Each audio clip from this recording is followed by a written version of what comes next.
So last time I spoke to you guys, I was in a trial and I failed that trial. I'm going to show you exactly how you should fail a trial if you ever do fail a trial and why I don't recommend failing a trial.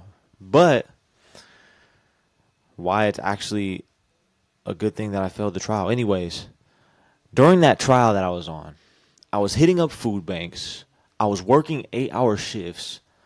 And on top of that, I was uploading 3 direct response YouTube videos per day, except for Sunday. Now, when I was in that trial, they gave me the brief.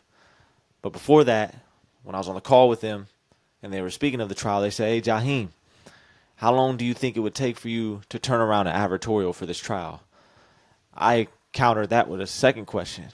I said, "Well, how long do you expect a copywriter to turn over an advertorial?" They're like, 48 hours. I said, "Well, then that's my turnover time." They said, "All right." They sent me the brief.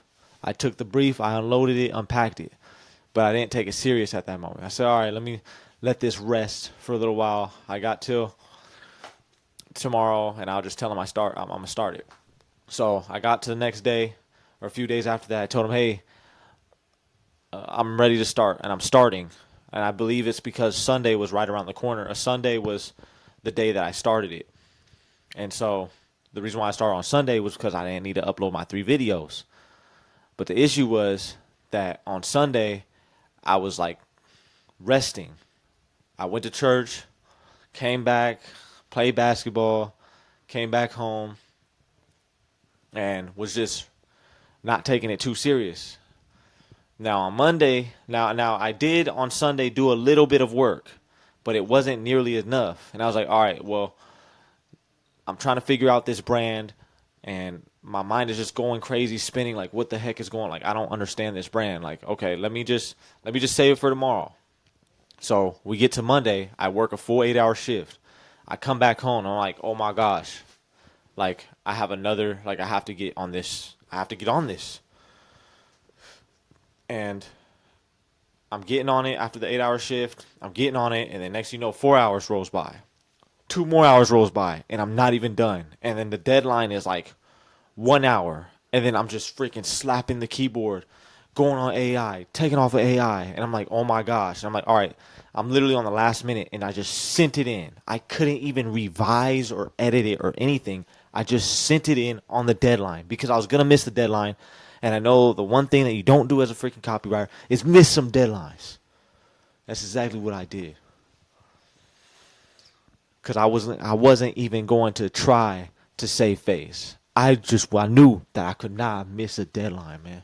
And so I sent it in, and I got the review back. The response shook me to the core. He said, "Yo, Jaheem, it's overall okay. It's just we see a lot of dashes, and we can clearly tell that you use the majority of it for AI." And man, I face palm. I'm like, oh my freaking gosh, bro! Like I failed this trial, and I was right. I did fail the trial because a couple of days after, I got ghosted, and to this day, haven't gotten a response. And so the moral of the story is, when you're in a trial, you got to take it seriously. One thing you don't do in a trial is miss a deadline. That's the one thing you don't do. But the second thing that's just as important is you give yourself enough time to complete the task so that you don't miss the deadline.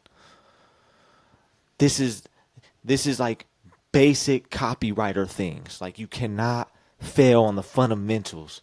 And now I'm in another trial. And I'm going to wait till next week to update you guys on that situation. But yeah, man, that situation is crazy in of itself. You guys are going to have to wait till next week. But the reason why it's crazy is because the interview process was not what I expected it to be. And we're just going to keep hustling. I'm going to see if I can keep my 1 video a day going on as far as direct response. Because I've just been obsessed with this craft, man. I just love building myself up in public because not only is it good for my portfolio and for business owners and ecom, but it can help and bring value to ecom owners. And yes, it's kind of like garbage right now, but 100, 200, 300 videos later, I'm telling you, I'm going to be a professional at it because I'm going to keep iterating. But hey, y'all, good to see y'all guys again. We'll wait till the next one. Ciao.